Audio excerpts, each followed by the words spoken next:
सुश्वी ॲग्रोच्या कार्यक्रमामध्ये आपणा सर्वांचं सहर्ष स्वागत। प्रेक्षको, आज सुश्वी ॲग्रोमध्ये कल्याण येथून काही उच्च शिक्षित तरुण हे या पूर्ण फॉर्मची माहिती घ्यायला आलेले आहेत। मालक व्हायचं स्वप्न पहा ही मालिका सध्या महाराष्ट्रभर गाजते, महाराष्ट्राच्या बाहेरही लोक बघतायत आणि ती बघून बरीचशी मंडळी इथे काही माहिती घ्यायला येते। त्यापैकीच ही सगळी तरुण मंडळी आणि त्याचबरोबर काकाही आहेत। आपण सुरुवात काकांपासून करूया। काका, तुमचं नाव? माझं नाव प्रमोद रामचंद्र अधिकारी, मुक्काम खर्डी।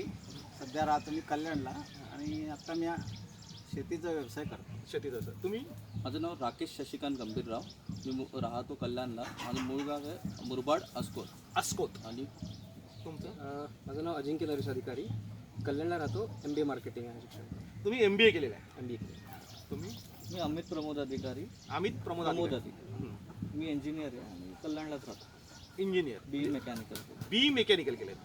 प्रेक्षको, ज्या पद्धतीने अदानी, अंबानी, टाटा, बिर्ला ही सगळी मोठी मंडळी शेतीमध्ये उतरलेली आहेत, तशीच ही सगळी उच्च शिक्षित तरुण मंडळी ही आता शेतीमध्ये उतरण्याच्या तयारीमध्ये आहे।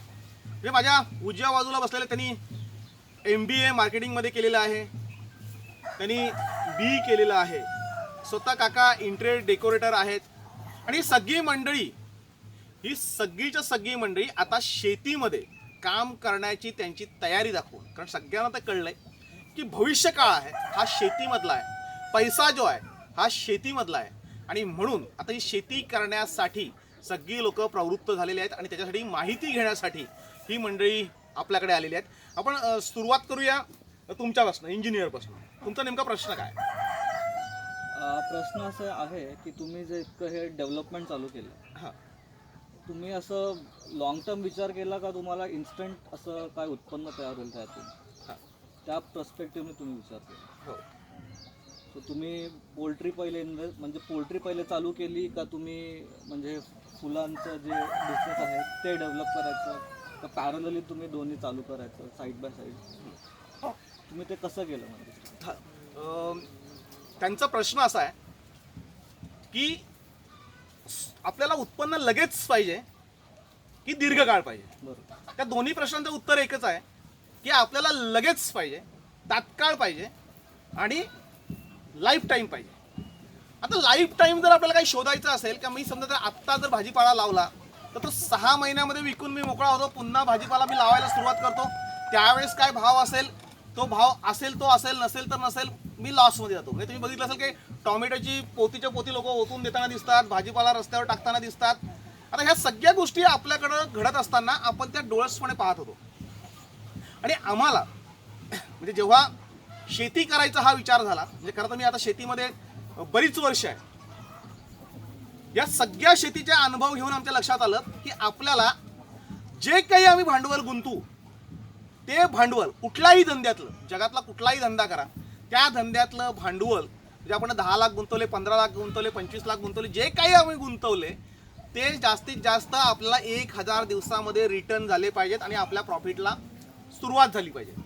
असा हा धंद्याचा नियम आहे, जे यशस्वी उद्योजक आहेत ते करतात। पण 1000 दिवस म्हणजे 3 वर्ष, आपण खूप गरीब घरची पोरं आहोत, आपल्याला नवीन जीवनामध्ये जगताना आपण फास्ट फूड खाणारे लोक, म्हणजे आपल्याला चटकन पाहिजे, जे डाळ भात भाजी बनवापेक्षा वडापाव खाल्ला, बर्गर खाल्ला, पिझ्झा खाल्ला, ह्या युगातले आपण पोरं आहोत, त्याच्यामुळे आपल्याला पटकन पाहिजे। मग पटकन पाहिजे तर काय पाहिजे? मग आम्ही हा फॉर्म डेव्हलप करताना तुम्ही जसा प्रश्न विचारला की तुम्ही पोल्ट्री सुरू केली का, हे केलं, आम्ही सगळ्या फुलझाडांचा, फळझाडांचा सगळ्याचा अभ्यास केला आणि मग लक्षात आलं की आज जर मी सोनचाफा लावला तर साधारणतः 6 महिन्याने त्याचं उत्पन्न सुरू होतं। ते 6 महिन्याने आपल्याकडे पैसे यायला सुरुवात होतात। मग त्या झाडाचा अभ्यास करताना लक्षात आलं की हे झाडाचं फूल जे आहे हे किती काळ टिकतं? त्याचं आयुष्य फक्त 24 तास आहे। 24 तासानंतर लोकांना पुन्हा ते फूल विकत घ्यावं लागतं, म्हणजे मार्केट आहे। पुन्हा मार्केटचा अभ्यास केला, तुम्ही आता मार्केटिंग केलेलं आहे, मी तुमच्या लक्षात आलं की पहिल्यांदा मार्केटचा अंदाज घ्यायचा असतो, मार्केटमध्ये फुलं संपतात का? तर आत्ता दादर, तुमचं कल्याणला सगळ्यात मोठं फुलांचं मार्केट आहे, त्याच्यापेक्षा मोठं मार्केट आहे ते दादरला आहे, त्याच्यानंतर आमच्या ठाण्यामध्ये आहे। हे फुलांचं मार्केट प्रचंड आहे आणि 24 तासाच्या आत ही सगळी फुलं संपतात। म्हणजे फुलझाड लावल्यानंतर 6 महिन्यात ते उत्पन्न देतं. उत्पन्न द्यायला लागल्यानंतर ते रोज उत्पन्न देतं आणि रोज ते संपतं. आपल्या घरामध्ये रोज 500 ते 1000 रुपये आले पाहिजेत, ही जी आमची संकल्पना होती ती त्याच्यामध्ये यशस्वी होईल असं वाटलं. आणि म्हणून सोनचाफा 10x10 वर लावायचा. आम्ही 10x10 वर लावला. मग मधल्या जागेत काय करायचं म्हणून मधल्या जागेत आम्ही मोगरा लावला. म्हणजे 2.5 एकर जागेमध्ये 1000 सोनचाफ्याची झाडं बसली, 1000 मोगऱ्याची झाडं बसली. आता मोगरा ही रोज फुलतो, रोज बाजारात जातो, रोज पैसे मिळतात.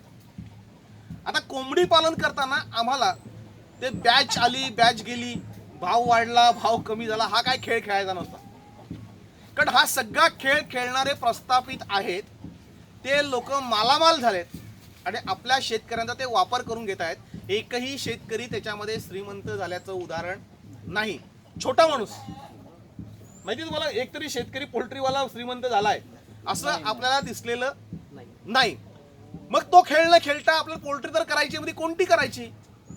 मग सगळ्यात कमी खर्चात, म्हणजे आपल्या मागे जी पोल्ट्री दिसते, कोंबड्या दिसतात, याला किती खर्च केला असेल आपण? म्हणजे मी जुगाड पोल्ट्री फार्म म्हणून टाकलाय.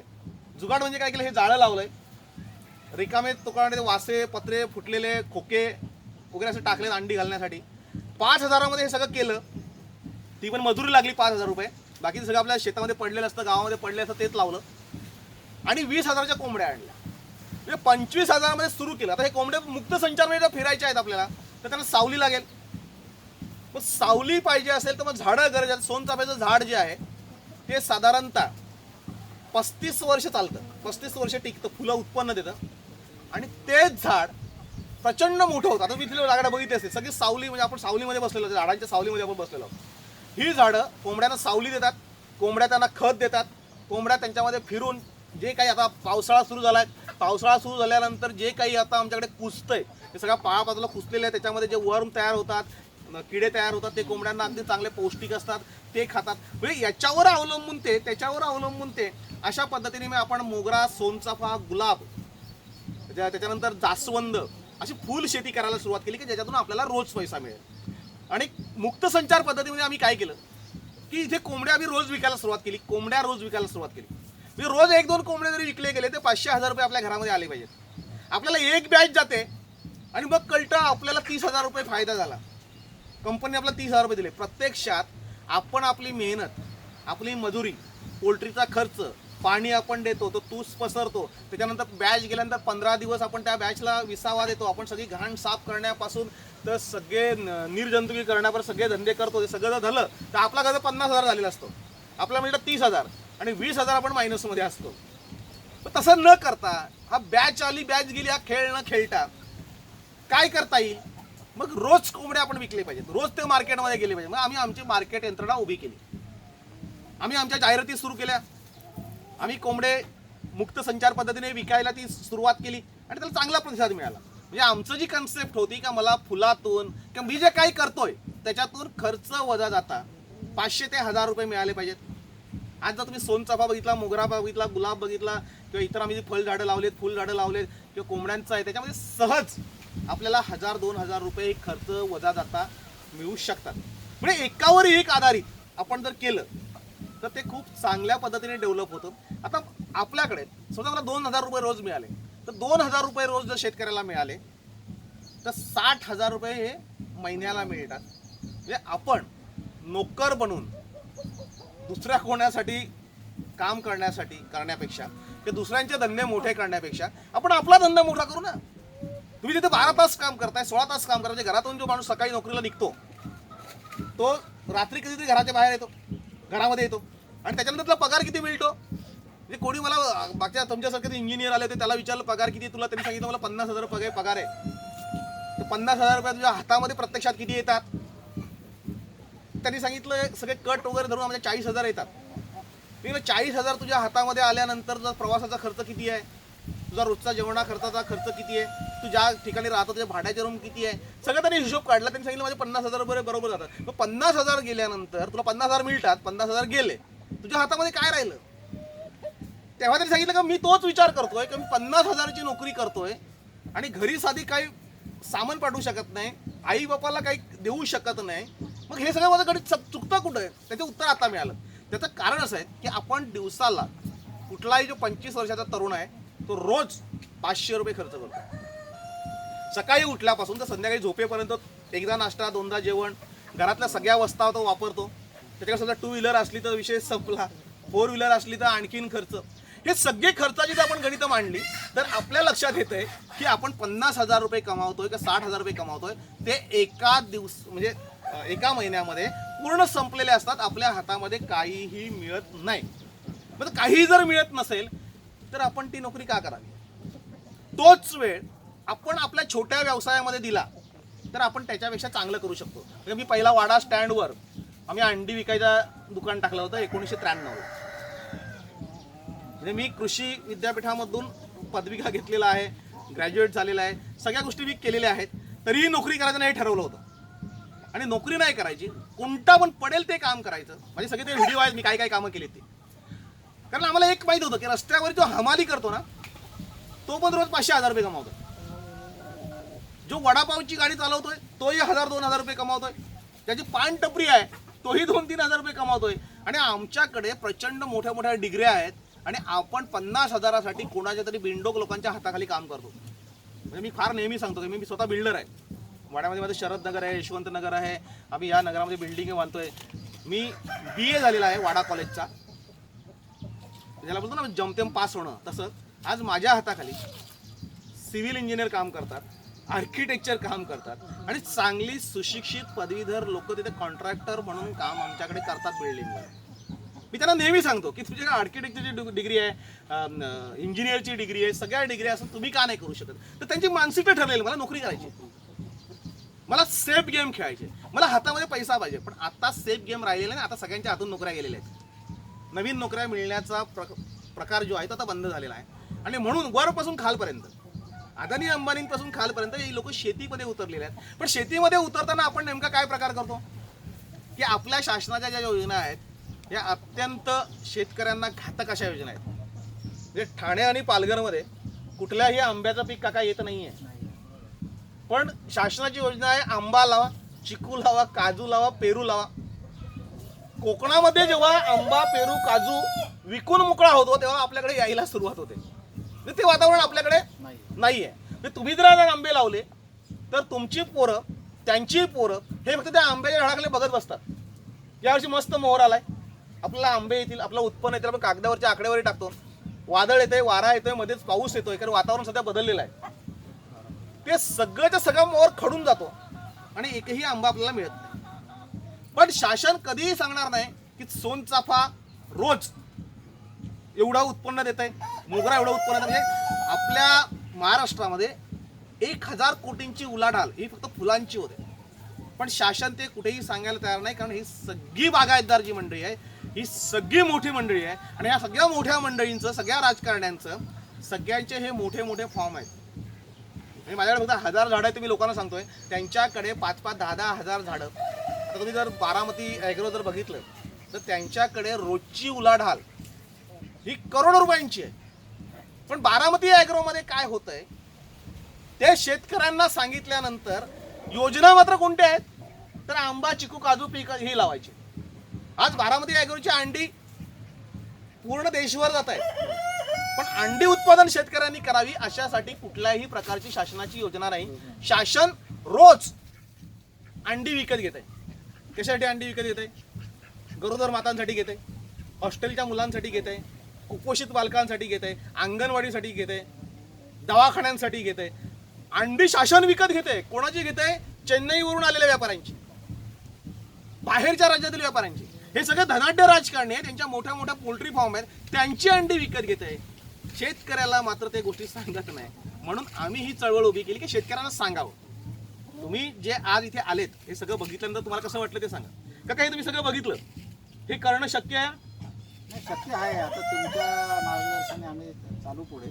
पण जे आमच्या माइंडमध्ये आत्ता परत जे म्हणजे नवीन आयडियाज कोणी ज्या दिल्याच नव्हत्या, आम्ही ट्रॅडिशनल शेतीकडेच अजूनही वळत होतो.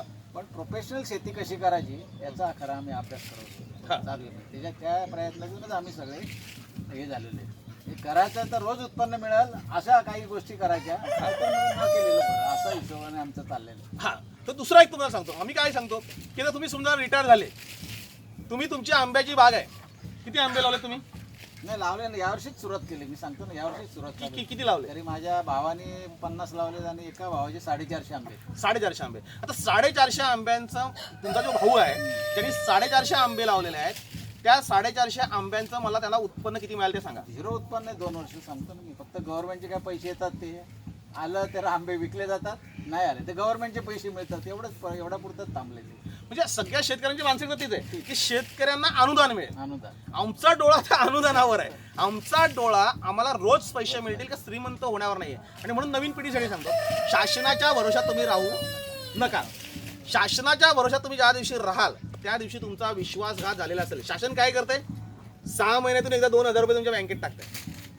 तर 2,000 रुपयामध्ये शेतकरी त्याचा घर संसार चालवू शकतो असं विचार करणारं शासन आपलं काय भलं करणार आहे. म्हणून शासन जे काही अनुदान देतंय त्या अनुदानासाठी आम्ही आंबे लावायचे, आमच्या शेतीची नासाडी करून घ्यायची आणि त्या आंब्यांकडे फक्त आम्ही बघत राहायचं. म्हणजे याचं ज्वलंत उदाहरण आहे की 450 आंबे लावलेले आहेत. मी तुम्हाला सांगतो 450 मोगरा किंवा 450 सोनचाफा लावला असता तर पहिल्या 6 महिन्यामध्ये ते सगळं उत्पन्न आपल्या घरामध्ये आलं असतं. कारण तुमच्या कल्याणलाच मार्केट आहे. तुम्ही कल्याणमध्ये राहताय, एकदा कल्याणचं फुल मार्केट जाऊन बघा. 2-4 तास खुर्ची टाकून बसा, तिथे कसा व्यवहार चालतो, किती रुपयाला फुलं विकली जातात. म्हणजे अगदी 30 पैसे पण कधी भाव असतो, कधी 2 रुपये असतो, कधी 5 रुपये पण असतो. तुमच्याकडे कल्याणला सोनचाफ्याला किती भाव आहे? सोनचाफ्याला म्हणजे भाव तसं मी काढलेलं नाही, पण त्या एक 10 फुलांची पुडी कमीत कमी 20 ते 30 रुपये. 20 ते 30 रुपयाला 10 ची पुडी, म्हणजे 2 ते 3 रुपये भाव आहे ना. आहे. आपल्याला सोनचाफ्याला 10च फुलं मिळाली आणि 1000 झाडांनी जर आपल्या 450 झाडांनी त्याला फुलं दिली असती, 1000 फुलं मिळाली असती, 1000 फुलं जरी मिळाली असती तर 1000 रुपये आपण कल्याणला आपण रोज येऊन जाऊन करतो, तिथेच राहतोय, आपल्याला 1000 रुपये सहज मिळाले असते ना. पण आपल्या डोक्यामध्ये काय भरलंय, आंबा, चिकू, काजू, पेरू. मी सगळ्यांना चॅलेंज केलं होतं आमच्या तालुक्यातील लोकांना की 1-2 शेतकरी जर सोडले तर आंब्याचं चांगलं उत्पन्न घेणार की आंब्यानी पैसे मिळवून दिलेत असा एकतरी मला सांगा. चिकूनी पैसे दिलेत. आपण काय करतो, आंब्याची वाडी लावतो, एखादा भैया सांगतो हे तुला घे 40,000 मध्ये, म्हणजे अख्ख्या वर्षाचा खर्च 30-40 हजार रुपये तो देतोय आपल्याला आणि त्याच्यावर आपण सांगतो आमची आंब्याची वाडी आहे. म्हणजे आपल्याला कोकणातले खूप लोक आलेले आहेत नोकरी करण्यासाठी. ते सांगताना आपल्याला सांगतात आमच्या काजूच्या बागा आहेत, आमच्या चिकूच्या बागा आहेत, आमच्या आंब्यांच्या बागा आहेत. तर आंब्याच्या, काजूच्या, चिकूच्या बागा आहेत, तो आमच्याकडे नोकरी कशाला करतो? तुला जर तिथे चांगलं उत्पन्न मिळतंय तर तुला नोकरी करायची गरजच नाही ना. कारण याच्यामध्ये एवढं उत्पन्न मिळतंय का तुम्हाला त्याच्यामध्ये नोकरी करायची आवश्यकता नाही. उलट तुम्ही लोकांना नोकरीला ठेवू शकता. आता तुम्ही माझ्या फॉर्ममध्ये बघितले लोक काम करतायत, म्हणजे मी मालक आहे ना. माझी मानसिकता जी आहे ती मालक बनण्याची आहे. मी नोकर का बनवू? म्हणून ज्या भ्रामक कल्पना आहेत, पारंपरिक शेती आहेत, या सगळ्या जर आपण सोडून दिल्या आणि त्या पद्धतीने आपण जर नियोजन आपल्या शेतीचं केलं तर आपल्याला बऱ्यापैकी पैसा हा मिळू शकतो. आणि म्हणून शासनाच्या भरोशात नका. तुम्ही आता इथे बघितलं पोल्ट्री किती खर्च केला असेल. इथं तुम्ही ह्या मागच्या पोल्ट्रीवर तर जास्त खर्च तुम्ही नाहीच केला. ओपनच आहे पूर्ण. ओपन आहे पूर्ण. मिनिमम आहे. हे करता येणं शक्य आहे का? नाही, खूपच शक्य आहे. शक्य आहे, सहज शक्य आहे. सहज शक्य आहे. कल्याण सारखं मार्केट तुमच्याकडे, म्हणजे मी वाड्यातून येऊन कल्याणला फुलं विकतोय, तुम्हाला तिथेच विकायचे, तुम्हाला तिथेच कोंबड्या विकायच्या आहेत. तुम्ही जर नुसतं कोंबड्यांचं तुम्ही जर मार्केटिंगमध्ये म्हणून तुम्हाला सांगतो, फक्त कल्याणमध्ये रोज कोंबड्या किती संपतात एकदा गाडी घेऊन फिरायला सर्वे करा. म्हणजे आमच्याकडे जो सर्वे आहे रोज 3.5 लाख कोंबड्या ह्या एकट्या कल्याणमध्ये संपतात. म्हणजे मग त्या चायनीजच्या गाड्यांवर असतील, आपण तो विचार नाही करत. आपण काय कटिंगवाले करतात त्याच्यावर जातात, चायनीजच्या गाड्यांवर जातात, हॉटेलमध्ये जातात, तंदूरवाल्यांकडे जातात. हा सगळा जर सर्वे केला, जर 3.5 लाख कोंबड्या जर एखाद्या कल्याणमध्ये शहरामध्ये संपतात आणि आपण आपली अवकात किती आहे 1000-2000 कोंबड्या पाळण्याची, मग आपण ते 1000-2000 जर विकू शकत नसू तर मग आपल्या मार्केटिंगचाही काही उपयोग नाही ना, आपल्या जगण्याचा काही उपयोग नाही. आणि त्यामुळे कधी आपल्याला विकायच्या महिन्यानंतर. आपण ते 25 दिवसानंतर ना, तुम्ही पोल्ट्री होती, कोणती पोल्ट्री होती तुमची? बॉयलरची. काय झालं त्याच्यामध्ये? त्याच्यातलं तेच महिन्यात 1.5 महिन्यानंतर उत्पन्न निघायचं, पण ते काय त्याचं जे रेव्हेन्यू जनरेट व्हायचा तो कमी असायचा, लॉसमध्ये जायचं. ते लॉसच जवळजवळ. म्हणजे मी बोललो तर बरोबर बोललो की 100% तुम्ही लॉसमध्ये जाता. त्याला कारण काय माहिती का? तुम्ही कोणावर अवलंबून आहेत? त्या फर्मवर, कंपनीवर अवलंबून आहे. आता कुठलीही कंपनी ही स्वतःचा फायदा बघते, ती शेतकऱ्यांचा फायदा कधीच बघणार नाही. म्हणजे उद्या मी कंपनीकडे टाकली काय, तुम्ही टाकली काय, आणखी कोण टाकली काय, कंपनीवाले हे स्वतःचा फायदा बघतील आणि स्वतःचा फायदा होण्यासाठी ते शेतकऱ्यांचा बळी देतात. तुमची अवस्था तीच झाली, म्हणून तुम्ही बॉयलरचं बंद केलं. पण धरून चला, बॉयलरच करायचं आपण आणि स्वतः विकायचं. किती बॅच होती तुमची, कितीची? 5,000 कोंबड्या. इथे दिवसाला 3.5 लाख संपतात कल्याणमध्ये. आपल्याला 5,000 कोंबड्या 1.5 महिन्यात विकायच्यात ना. बरोबर. विकू नाही शकत का आपण? सहज शक्य आहे. पण आपली मानसिकता काय आहे, कोणीतरी येईल घेऊन जाईल, आपल्याला पैसे देऊन जाईल. आपल्याला मेहनत करायची तयारी आहे. म्हणजे शेतकरी शेतामध्ये 24 तास त्याची राबायची सवय आहे. पण जेव्हा तो भाजीपाल्याचं पीक घेतो तेव्हा तो भैया शोधतो विकायला. मार्केटमध्ये उभाच राहत नाही. मार्केटमध्ये उभा राहत नाही. आपल्याला मार्केट म्हणजे शेतामध्ये काम करायला लाज नाही वाटत, मार्केटमध्ये उभे राहायला आपल्याला लाज वाटते. आणि इथे शेतकऱ्याची गणितं फसतात. बरोबर. जे रोज मार्केटमध्ये येऊन बसतात. म्हणजे तुम्ही माझा वाडा शहराचं एक छोटं शहर आहे. कल्याणपेक्षा म्हणजे कल्याणचा एखादा पार्ट, एखादा तुमचा वार्ड तेवढं आमचं हे शहर आहे. म्हणजे अख्खी लोकसंख्या 25,000 आहे इथली. हां, तुमच्या एका वार्डाची लोकसंख्या तेवढी असते. 25,000 लोकसंख्येचं मार्केट आहे. तिथे सकाळी 7ला लोक येऊन बसतात भाजीपाला घेऊन, किंवा जे काय असेल ते फळं भाजीपाला जे आमच्या शेतातलं निघतं ते त्यांच्या शेतातलं निघतं ते. 11 वाजेपर्यंत ते मार्केट फिनिश होतं. 7 ते 11 प्रत्येक माणूस, म्हणजे आम्ही पत्रकार आहे मी म्हणून आम्ही सगळा सर्वे केलेला आहे. सलग 8-10 दिवस रँडमली किंवा वेगवेगळी पोरं पाठवून सर्वे तो केला. त्याच्यामध्ये असं लक्षात आलं की प्रत्येक माणूस तिथे जो कुठलंही भांडवल नसताना एक साधं पोतं गोंडपाट टाकून तो बसतोय, टोपलीमध्ये घेऊन येतोय, कुठलंही भांडवल तो गुंतवत नाही. उठून जाताना तो रोज 2 ते 3,000 रुपये घेऊन जातोय. मग ती बाई असेल, ती मुलगी असेल किंवा कुठला शेतकरी असेल, तो रोज 2-3 हजार रुपये कमावतो 3 तासामध्ये, 3 ते 4 तासामध्ये. त्याने जर 2,000 रुपये कमावले 60,000 रुपये कमावतो ना तो. पुन्हा हे कमावून तो पुन्हा शेतामध्ये जाऊन काम करतो, तर त्याच्या पद्धतीने जगतोय. अगदी मन म्हणे तुम्ही तुमचं आयुष्य जगू शकता का? तुमच्यावर सतत बर्डन असतंय. जे IT कंपनीचे इंजिनियर्स आहेत की तुमच्यासारखे बी झालेले इंजिनियर्स आहेत मार्केटवर, त्यांच्यावर रोज टार्गेटचं टोचा लावलेला असतो की एवढं टार्गेट पूर्ण झालं, एवढं टार्गेट पूर्ण झालं. आणि टार्गेटसाठी आपण वाटेल तेवढं धावतो, कंपनीचं भलं करून देतो. आणि आपल्या हातात ज्या दिवशी पगार येतो त्या दिवशी आपल्याला लक्षात येते की आपण आपल्या घरातल्याही गरजा भागवू शकत नाही. मग नोकरी का करायची? आपण मालक का नाही बनायचं? आणि म्हणून मालक व्हायचं स्वप्न बघा, हे आम्ही सांगायला सुरुवात केली. अनेक लोक आता मालक बनतायत. अगदी चांगल्या प्रकारे मार्गदर्शन घेऊन लोक सगळं, आता मी जे बोलतो ते सगळंच खरं असं समजू नका. त्याच्यातलं कारण असं आहे की तुम्हाला याच्यापेक्षा चांगलं करता येईल. माझं शिक्षण BA झालेलं आहे. मी जी मार्केटिंग करतोय ते चुकत माकत करतोय. तुम्ही त्या मार्केटिंगमध्ये डिग्री घेतलेली आहे. तुम्ही माझ्यापेक्षा 1000 पटीने चांगलं करू शकता. तुम्ही B झालेले आहात. म्हणजे इंजिनिअरिंगची 7-8 वर्ष तुम्ही घालवलेली आहात. प्रचंड अभ्यास आहेत. कारण इंजिनिअरिंग होताना काय होतं ते मला माहिती आहे. माझा मुलगा आता इंजिनिअरिंग करतोय.